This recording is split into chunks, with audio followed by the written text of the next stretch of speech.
I didn't grow up with a silver spoon in my mouth. In fact, my family of 7 was so poor. We survived by daily food rationing. As a child, I often envied my playmates eating eggs or cheap chocolates because these were luxuries my family couldn't afford at the time. Oftentimes, I would go to bed hungry.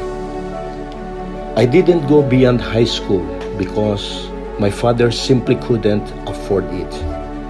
My older sister made a sacrifice to support the family by traveling to Saudi Arabia for work, which at that time was quite dangerous for a woman.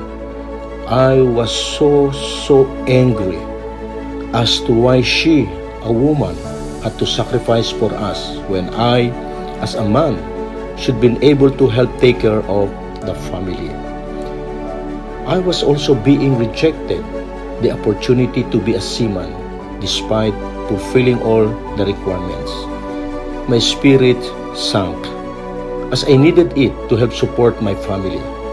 But it turned out to be a blessing in disguise as the chartered ship I was supposed to work on sank with many lives perished. At 20, I worked in a dairy company where I met my wife and got married.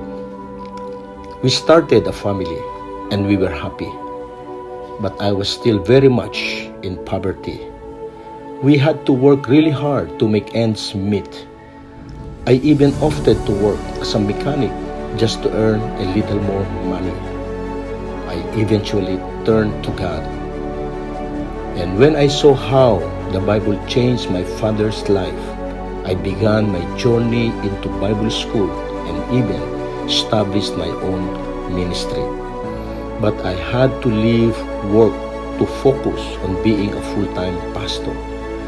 Despite the spiritual fulfillment in serving God, I was still poor. I was in more debt now as I had a family to feed. I cried many times looking at my 3 innocent daughters and praying that I could give them a better life. I had to juggle between fatherhood and the ministry, and my wife had to make a sacrifice and ended up in UAE to become a domestic helper just to help out with the finances. We were so desperate. She even pushed me to kneel and pray and ask God for an opportunity to give our children a better life. One day, a friend introduced me to the world of network marketing, and since I was desperate, I gave it a try. I had no knowledge with the industry. I struggled. I made a lot of mistakes. I endured a lot of pain, even criticisms from the ministry. I even asked for a loan so that I can travel to do the business, and yet I was unstoppable because I was hungry and determined enough to not let my family inherit poverty. I persevere. I educated myself in the ways of the industry. I underwent trainings. I suppressed all my pride and pain and kept pushing. 19 painful years, I finally reached the highest position. I was awarded 2 houses, 2 condominium units, and a total of 7 cars in my networking career. The hundreds of thousands of people that I have been personally mentored over the years have also achieved the same level of success that I did. I finally broke out of poverty and was able to give my family a good life. But one day, I realized that I felt empty. Despite achieving monumental success, I felt that I was driven to do what I did all those years because of money to feed my family.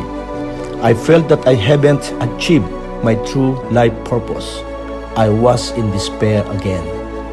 And so, I quit my old company at 63 years old. I wanted a new platform and a new challenge where the company's vision resonates with my life purpose. And by God's grace, I found IMMERI. I found a new family, a family that believes in bringing happiness to its people and family, a family with world-class products that have transformed the health of millions of people, especially my own 3 daughters. I got out of my comfort zone to unlearn and relearn. I started all over again. I was determined to equip myself with new skill sets in the era of digitalization.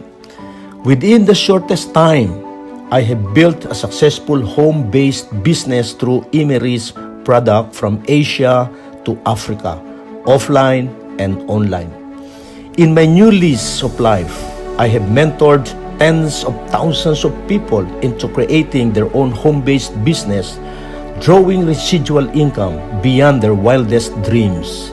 I believe success is not about getting to the first million once, but success is about knowing how to repeatedly make millions no matter what the circumstances are. Even with this pandemic, I am achieving more success than I ever did in the past 22 years of my networking life. It's never too late to start. I can personally mentor you on digital transformation, developing an entrepreneur spirit, and creating financial freedom with your own success home-based business. My name is Knaf Trinidad, and I can help you take back control of your destiny.